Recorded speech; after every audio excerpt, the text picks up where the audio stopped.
Hey, I'm Rhiannon from Not So Typical Fitness. In today's episode, I'm sharing a blog I wrote about my late diagnosis journey from Shutdown to Self-Advocacy.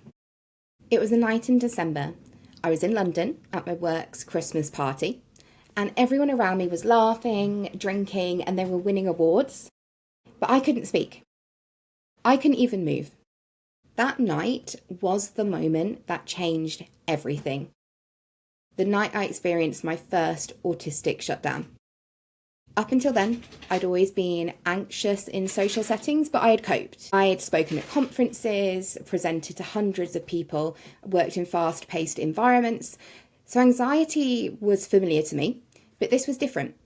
It was like my entire system just shut down. I remember the flashing lights, the noise, people were banging on the tables when the award winners were announced. And there was this smell of alcohol. And I remember wanting to join in, I wanted to smile, to connect, but I just couldn't. Something inside me went offline. I don't drink, so I felt excluded from, to be honest, the very beginning of the evening as well. That is what a shutdown feels like to me. And if you've experienced one yourself, you will know that it is not about choosing to withdraw. It is almost like your brain is saying, I can't process this anymore. Shutdowns are one way an autistic brain protects itself from overwhelm.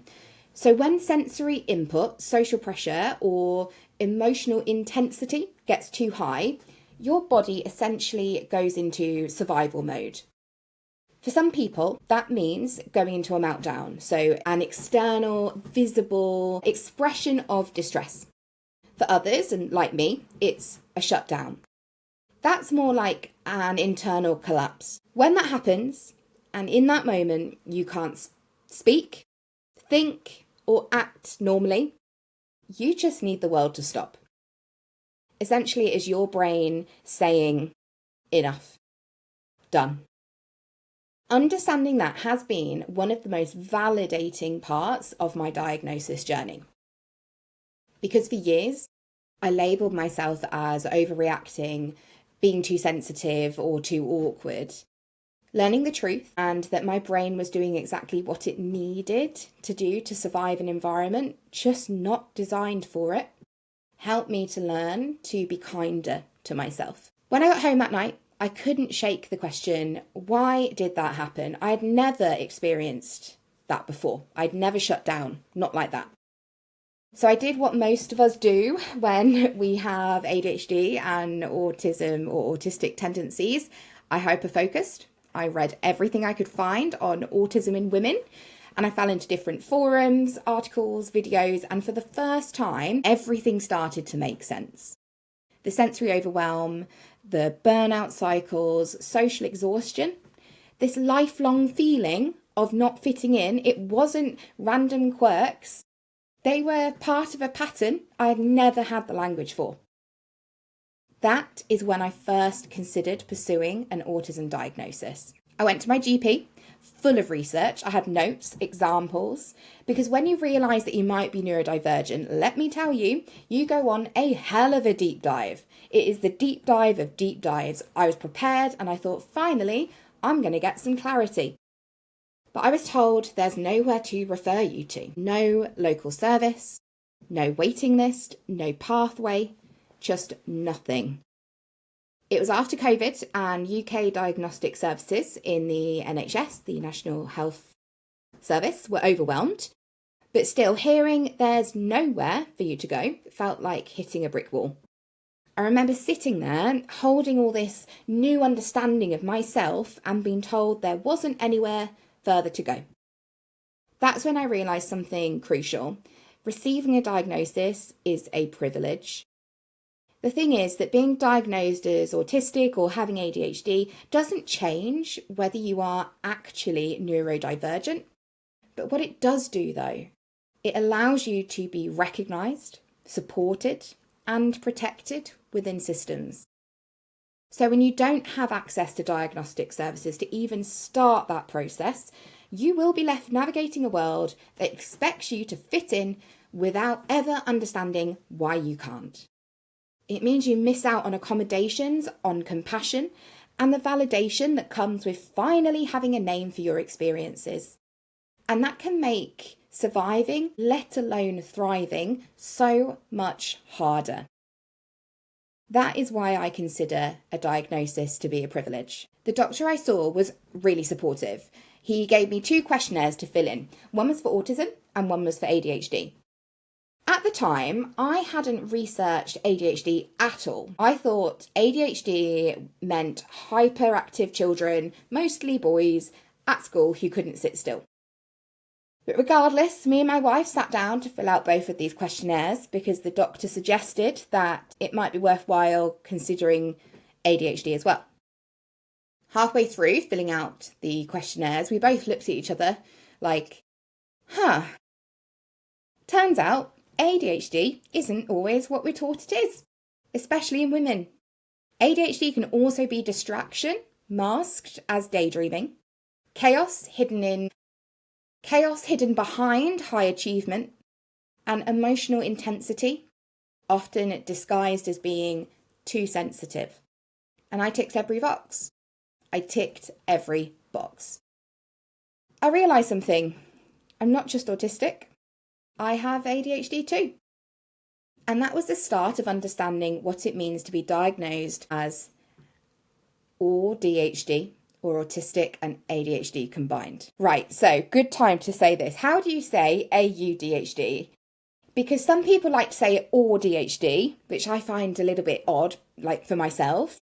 But I personally just will say AUDHD. I don't think there's a right or a wrong way. You can refer to it in the way that feels best for you and your brain. I often say I'm an autistic ADHDer. Since there was no autism referral available, my GP referred me for an ADHD assessment because I did meet the criteria on the form through Right to Choose. So that is an NHS pathway in the UK that allows you to pick your provider. A year later, I got my ADHD diagnosis, and that honestly felt like progress, but it didn't fix anything. I knew I still needed my autism diagnosis.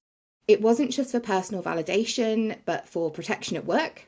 I needed confidence when asking for reasonable adjustments, and I needed to stop forcing myself to survive in environments that constantly drained me.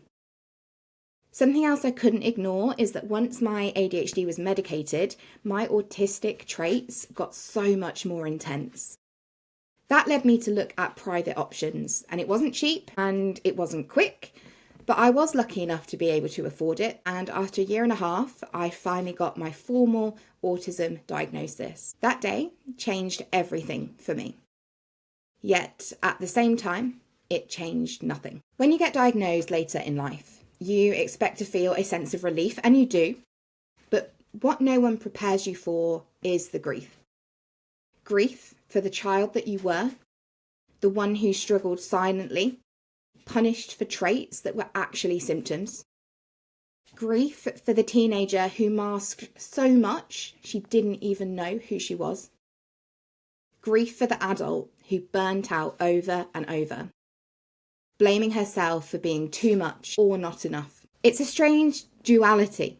You finally understand yourself, but you also see with this new painful clarity how different things could have been if only you'd known sooner.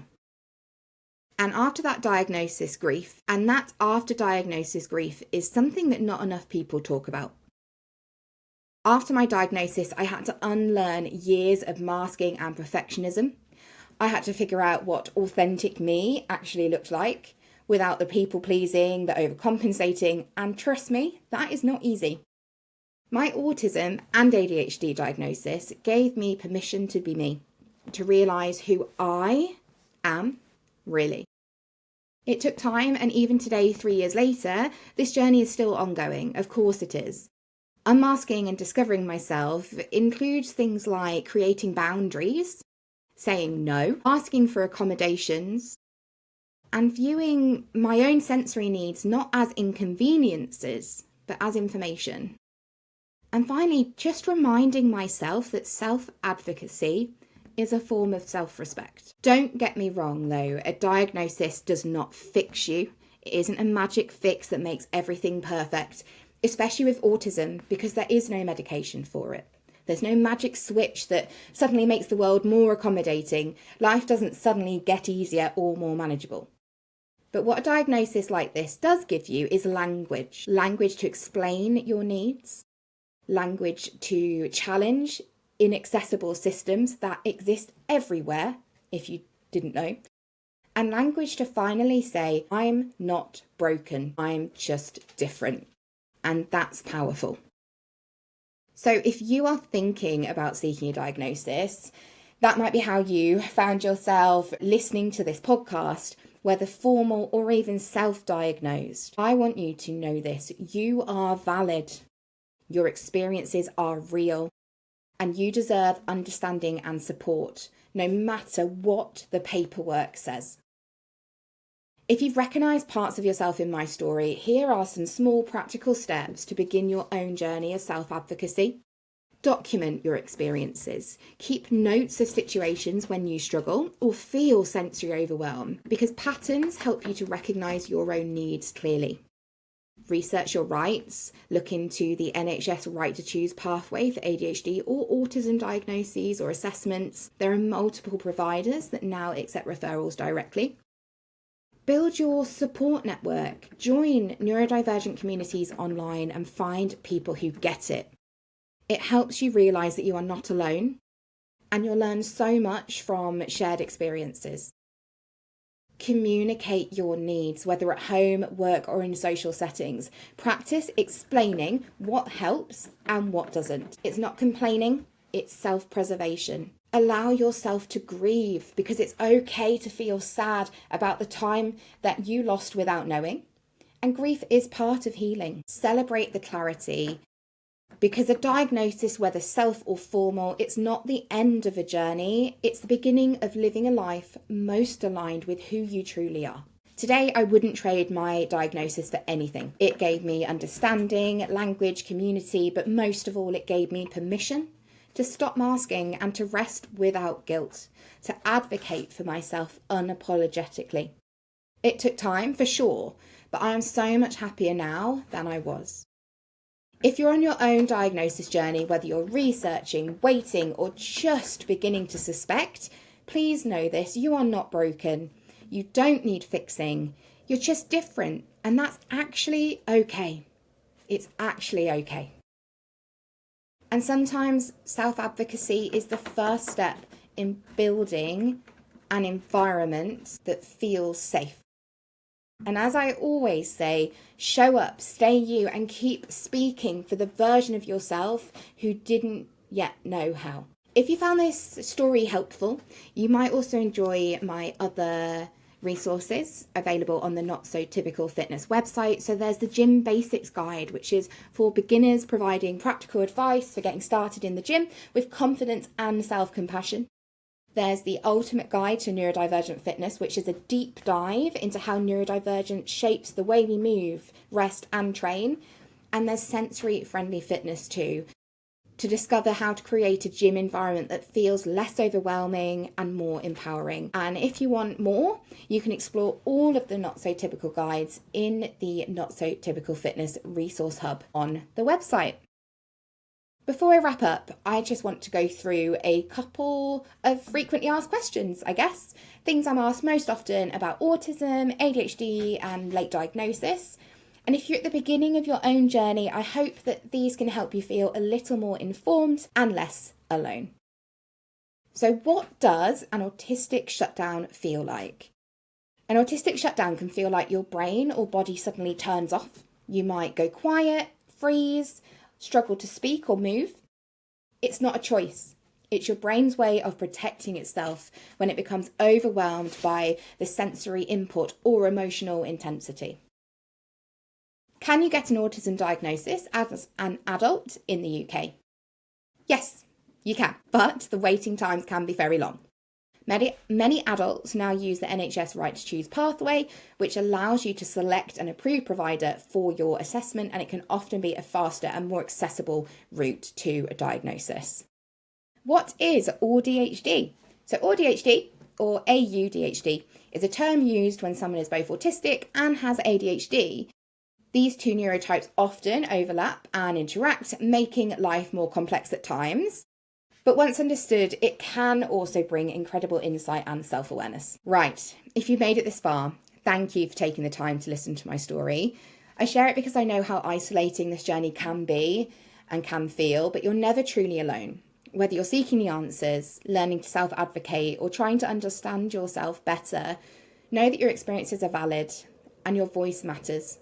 And if this resonated with you, please share it with someone who might need to hear it today, because you never know who it might help. And if you're navigating your own late diagnosis journey, I'd truly love to hear from you. So whether it's to share your experience, ask a question, or explore how I can support you, my inbox is always open.